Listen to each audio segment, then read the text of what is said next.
And I also have a message tonight for the incredible people of Greenland.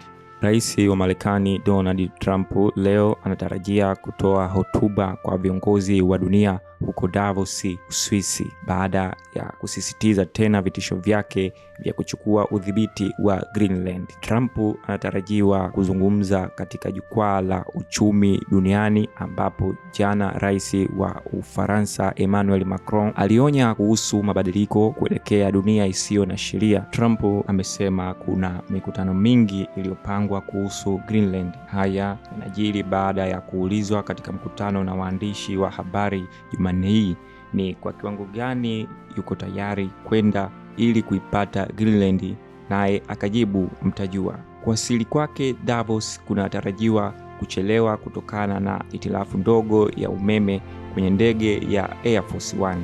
Wakati huo huo, serikali ya Greenland imeweka wazi kuwa haitakuwa chini ya Marekani na kwamba hawakubaliani kwa asilimia zote juu ya jambo hilo. And I also have a message tonight for the incredible people of Greenland.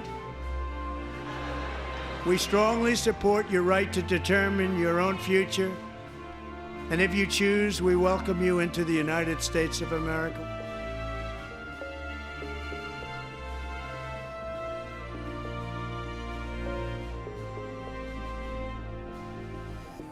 I would like